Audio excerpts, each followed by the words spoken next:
चलिए कल्पना करते हैं एक ऐसे जमाने की जब ये तो पता था कि दुनिया गोल है, पर फिर भी दुनिया का एक बहुत बड़ा हिस्सा समझिए कि एक रहस्य में डूबा हुआ था। और भारत भारत सिर्फ एक नाम नहीं था, ये एक सपना था। सोने की चिड़िया, मसालों की वो महक, एक ऐसा स्वर्ग जिसका रास्ता दुनिया से कहीं छिपा हुआ था। आज हम उसी खोज की असली कहानी में उतरेंगे, जिसने सिर्फ भारत का ही नहीं बल्कि पूरी दुनिया का इतिहास बदल कर रख दिया। लेकिन सवाल यह है कि आखिर कौन था वो जिसने महासागर को चुनौती दे दी। कौन था वो जिसने ये कहा कि मैं समंदर को चीर कर भारत को ढूंढ निकालूंगा, भले ही तूफान मेरी जान ही क्यों ना ले ले। इस सवाल का जवाब हमें मिलता है 15वीं सदी में। ये वो दौर था जब यूरोप बेचैन था और उसकी इस बेचैनी की सबसे बड़ी वजह था भारत। देखिए, मसला ये था कि जमीन से जो व्यापार के रास्ते थे ना, उन पर दुश्मनों का कब्जा था। मसालों की कीमत आप मानेंगे नहीं, सोने के बराबर हो चुकी थी। और यूरोप के हर राजा की आंखों में बस एक ही सवाल था, भारत तक पहुंचे तो पहुंचे कैसे। पुराने रास्ते बंद हो चुके थे और नए रास्तों का किसी को कुछ अता पता नहीं था। भारत सिर्फ व्यापार नहीं था, वो पावर, शान और दौलत का प्रतीक बन चुका था। और ये सपना किसी न किसी को तो समंदर की तरफ खींचने ही वाला था। इस स्लाइड में जो बात है वो सबसे दिलचस्प है, सोच का फर्क। यूरोप में काली मिर्च, दालचीनी जैसी चीजें सोने के भाव बिक रही थीं, एक बहुत बड़ी लग्जरी। वहीं दूसरी तरफ भारत में यही मसाले रोजमर्रा के बाजारों में आम चीजों की तरह मिल रहे थे। तो आप सोचिए, इसी आर्थिक फर्क ने सीधे रास्ते की खोज की आग को और कितना भड़काया होगा। और इसी आग ने एक ऐसे इंसान को जन्म दिया जिसे लगता था कि समंदर ही उसकी किस्मत है, उसकी नियति है। पुर्तगाल का वास्को द गामा। कहते हैं बचपन से ही उसे लगता था कि समंदर की लहरें उससे बातें कर रही हैं। और जब उसने भारत की कहानियां सुनी तो उसके अंदर एक जुनून सा जाग गया। उसने सीधे पुर्तगाल के राजा मैनुअल प्रथम के सामने जाकर कहा, अगर कोई भी इंसान भारत को खोज सकता है तो वो मैं हूं। राजा ने उसकी आंखों में वो आग देखी और आखिरकार इजाजत दे दी। अब ये कोई मामूली यात्रा तो थी नहीं, ये एक तरह से जंग की तैयारी थी। 4 बड़े बड़े जहाज तैयार किए गए, महीनों तक चलने वाला खाना पीना भरा गया, सूखा मांस, नमक लगी मछलियां, पत्थर जैसी सख्त ब्रेड और पानी के बड़े बड़े ड्रम। नक्शे तो बस नाम के ही थे, अधूरे।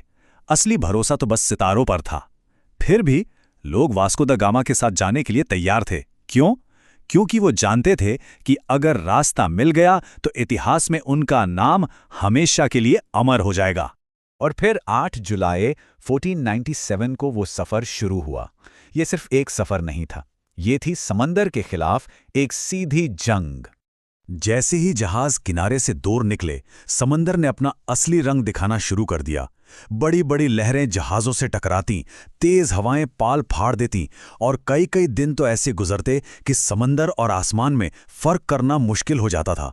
दिशा का कोई अंदाजा ही नहीं लगता था। बीमारी, भूख और लगातार मौत के डर ने नाविकों का हौसला तोड़ना शुरू कर दिया। वो वास्को के पास आकर चिल्लाते, बस यही हमारा अंत है, हम सब यहीं मर जाएंगे, वापस चलो। लेकिन वास्को दा गामा हर बार चट्टान की तरह खड़ा होकर जवाब देता, समंदर हमारी परीक्षा ले रहा है, हम भारत की दहलीज पर खड़े हैं, बस थोड़ा और धैर्य रखो। उसकी आवाज में कुछ ऐसा था कि टूटे हुए नाविकों में भी फिर से हिम्मत आ जाती। और फिर वो पहुंचे अफ्रीका के दक्षिणी कोने पर, उस जगह पर जिसे नाविक तूफानों का केप कहते थे। यहां लहरें पहाड़ों जितनी ऊंची उठती थीं और न जाने कितने सैकड़ों जहाजों को निगल चुकी थीं। कई दिनों की भयानक लड़ाई के बाद वे किसी चमत्कार की तरह मौत के इस दरवाजे को पार कर गए। केप को पार करना एक बहुत बड़ी जीत थी। अब यात्रा एक नए मोड़ पर थी और जहाज पूर्वी अफ्रीका के तट के साथ साथ आगे बढ़ने लगे। मलिंदी नाम के एक तटीय शहर में उनकी मुलाकात हुई अहमद इब्न मजीद से, जो हिंद महासागर के सबसे माहिर नाविक माने जाते थे। इब्न मजीद ने वास्को की आंखों में भारत के लिए वो तड़प देख ली और उसे मॉनसून की हवाओं का वो सदियों पुराना राज बताया। उन्होंने कहा, जब मॉनसून की हवा अपना रुख बदलेगी तो समंदर खुद तुम्हें भारत पहुंचा देगा। कमाल देखिए, जो हवाएं कल तक दुश्मन थीं अब वही दोस्त बनने वाली थीं। और फिर वो दिन आ ही गया। 20 मई 1498 की सुबह हवा में अचानक चंदन की भीनी भीनी खुशबू फैल गई। ये भारत की पहली सांस थी। और फिर दूर क्षितिज पर नारियल के पेड़ दिखाई दिए। वो कालीकट पहुंच चुके थे। नाविक घुटनों पर गिर पड़े, कुछ रो रहे थे तो कुछ जमीन को चूम रहे थे। सदियों पुराना सपना आखिरकार पूरा हो चुका था। ये एक ऐतिहासिक पल था, इसमें कोई शक नहीं, लेकिन इस खोज ने एक ऐसे अध्याय की शुरुआत कर दी जो रोमांच से ज्यादा सत्ता और संघर्ष की कहानी बन गया। कालीकेट के राजा ज़मोरिन ने वास्को द गामा का स्वागत किया। पुर्तगाली भारत की दौलत और यहाँ की संस्कृति को देखकर दंग रह गए। व्यापार का प्रस्ताव रखा गया और ज़मोरिन ने उसे मान भी लिया। ये भारत और यूरोप के बीच पहला ऑफिशियल रिश्ता था। लेकिन वास्को द गामा की इस यात्रा ने समझिए कि एक दरवाज़ा खोल दिया था। सबसे पहले पुर्तगाली आए, उन्होंने अपनी व्यापारिक चौकियां बनाई। फिर डच आ गए जो मसालों के पूरे साम्राज्य पर कब्जा करना चाहते थे। फ्रांसीसी भी इस होड़ में पीछे नहीं रहे और आखिर में ब्रिटिश ईस्ट इंडिया कंपनी ने धीरे धीरे भारत के संसाधनों पर अपना शिकंजा कसना शुरू कर दिया।